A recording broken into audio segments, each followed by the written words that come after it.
ಮಹಾಲಕ್ಷ್ಮಿ 11 ತಿಂಗಳ ಕಂತನ್ನು ಹಾಕಿದ್ದೀವಿ. ಇನ್ನು 2 ತಿಂಗಳು ಜುಲೈ ಮತ್ತು ಆಗಸ್ಟದ್ದು ಇನ್ನೇನು ಶುರು ಮಾಡ್ತೀವಿ. ತಾಂತ್ರಿಕ ದೋಷ ಆಗುತ್ತೆ, ಯಾಕಂತಂದರೆ ಒಂದು ವರ್ಷದಲ್ಲಿ 25,268 ಕೋಟಿ ರೂಪಾಯಿಯನ್ನು ನಾವು ಮನೆಗೆ ತಲುಪಿಸ್ತೀವಿ ಅಂತಂದರೆ ಇದು ಸುಲಭದ ಕೆಲಸ ಅಲ್ಲ.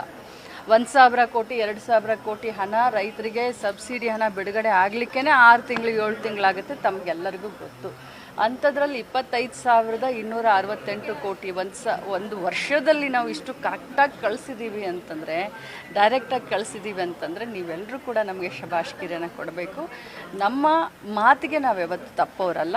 ಇನ್ನು 2 ತಿಂಗಳ ಹಣವನ್ನು ಕೂಡ ಶೀಘ್ರದಲ್ಲೇ ಅವರ ಅಕೌಂಟ್ಗೆ ಹೋಗಿ. ಮೊದಲು BJPಯವರು ಒಂದು ಮಾತನ್ನು ಮಾತನಾಡ್ತಾ ಇದ್ರು, ಇಲೆಕ್ಷನ್ ಆದ ತಕ್ಷಣ ನಾವು 136 ಬಂದ ತಕ್ಷಣ ಅಥವಾ ಇಲೆಕ್ಷನ್ ಸಂದರ್ಭದಲ್ಲಿ ಈ ಗ್ಯಾರಂಟಿಗಳೆಲ್ಲ ಮೋಸ, ಇದು ಸುಳ್ಳು, ಇದು ಬರೀ ಇಲೆಕ್ಷನ್ಗೋಸ್ಕರ ತಂದಿರೋದು ಅಂತ, ಇದನ್ನು ಅನುಷ್ಠಾನಗೊಳಿಸಲಿಕ್ಕೆ ಸಾಧ್ಯ ಇಲ್ಲ ಅಂತ ಘಂಟಾಘೋಷವಾಗಿ ಇಡೀ ರಾಜ್ಯದಲ್ಲಿ ಹೇಳಿದರು.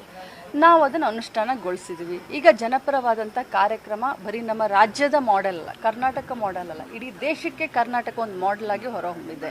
ಸೊ ಈಗ ಅವ್ರಿಗೆ ಹೊಟ್ಟೆ ಉರಿತಾ ಇದೆ. ಆ ಅನುಷ್ಠಾನ ಆಗೋದಿಲ್ಲ ಅಂತ ಹೇಳಿದವ್ರಿಗೆ ಅನುಷ್ಠಾನ ಮಾಡಿ ಸಕ್ಸಸ್ಫುಲ್ಲಾಗಿ 1 ವರ್ಷ ನಾವು ಮುಗಿಸಿದ್ದೀವಲ್ಲ. ಸೊ ಅದಕ್ಕೆ ಈಗ ಅವ್ರು ಹೇಳೋದು ಈ ರೀತಿ ಮಾತು.